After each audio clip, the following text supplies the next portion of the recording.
Sukat, sukat, interchange natin sa kabila. Yan o. Yun. Ang dami ng mga poste. Ano?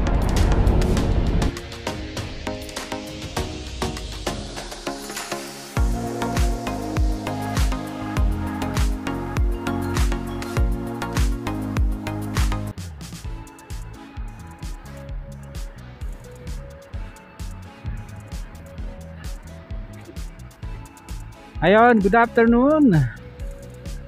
This is Kuya Alex. Welcome po sa ating channel. Update po natin itong ginagawang Cavitec C5 Link, dating Cavitec C5 South Link. Yung pong kanyang segment 3B. Ayan, dito na tayo sa isang intersection. Galing na po ng Cavitec C5 Expressway yan. Yung right side natin, ayan. May palapag na aeroplano. After more or less 2 months po siguro yung anyway, ngayon nga po pala ay Sunday, ika-18 araw sa buwan ng Mayo 2025. Oras na po natin alas 4 in punto ng mainit pa ring hapon. Ito pong nasa right side natin, runway po ng NAIA yan, Manila International Airport. Oo. O MIA. Ayan, may mga palapag na aeroplano. At aalamin po natin yung ginagawa dito sa may Kaingin Road. Oo. Dati kasi dinimolish yan yung last vlog natin, ano. Kuhanan natin ng video itong dito sa mababang lugar yan, yung lalapag na aeroplano. Eto na po yun. Yan wala nang kabahayan, di ba, no? Ayun na yung lalanding Cebu Pacific. Uy, galing. Ayan na. Pasukin natin sandali, no? Malamang wala silang gawa dahil ngayon ay Sunday. Diyan pala siya dadaan. Bayadak yan, kabayan, kasi puro kabahayan dyan eh. Saka mga industrial building. Ito yung kanilang crane. Ayan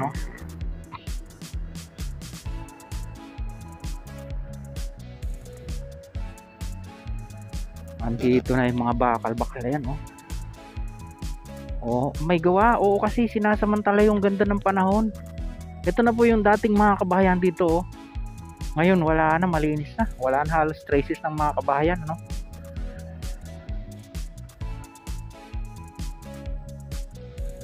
papunta siya dun, yun, galing dun. Silipin natin sa kabila. Tapos babaybayin natin itong CP Garcia Highway, o itong C5 extension.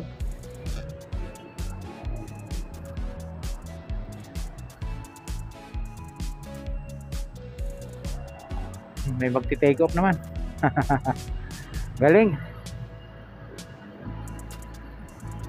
Ayan, nilagyan na siya ng bakod.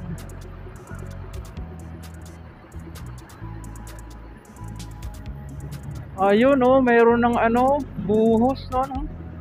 Kaso sinarado, hindi na tayo pwedeng pumasok, no?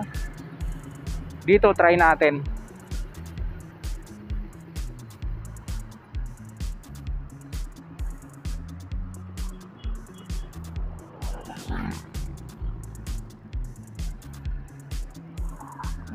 Ayan. Ganda.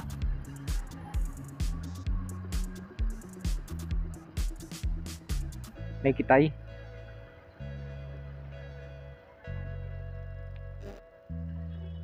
Ganda na.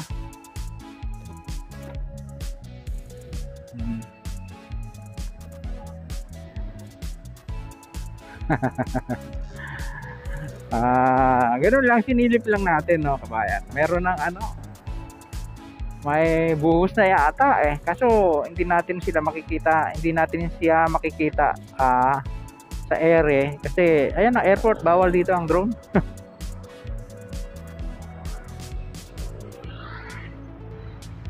Kaya mo na nga.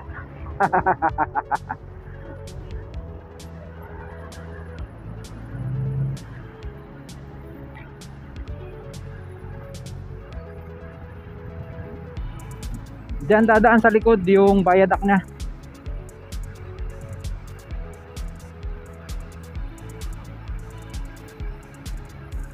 Yung mga butas-butas na kalsada pinatungan ng espalto, no?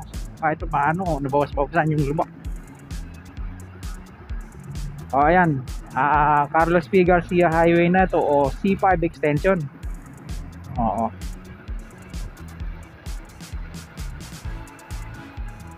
Bay, akalain mo may McDonald na rin eh. Oh.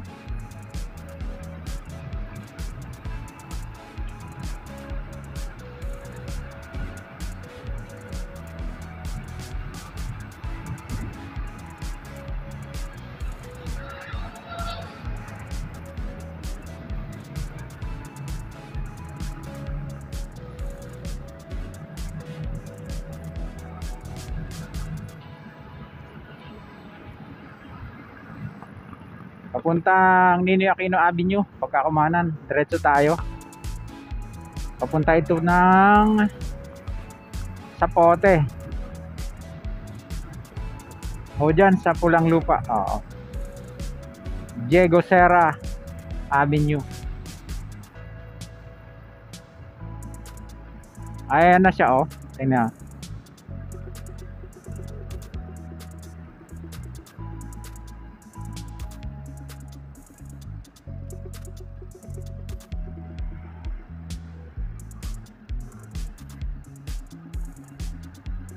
Oh, sukat interchange na to sa kabila. Yan, oh. Oh, yung gano'n na, meron na siyang mga pier heads or coping beam. Pier heads. Oo, mahaba kasi eh. Dito siya tatawid sa C5 extension. Yan, oh. Ayan mga kabilya, ang lalaki. Ayan, oh.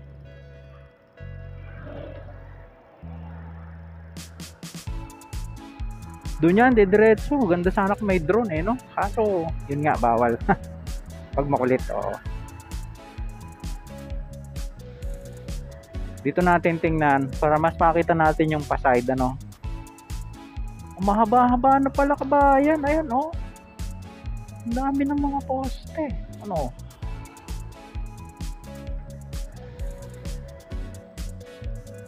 Hanggang doon na, yun sa pinanggalingan natin. Hindi pa nakakarating doon, pero mahaba-haba na siya. Oo, tapos dito siya dudugsong. Ayan, o sa taas na yan, oh. Okay, hanggang dyan lang po muna yung ating vlog na na-share sa inyo. Dito sa Cavitex C5 Link, meron po yung habang 7.708 kilometers. Ang pinakita po natin sa inyo yung segment 3B dito sa may Kaingin Road, papunta po dito sa may Sukat Interchange. Yan.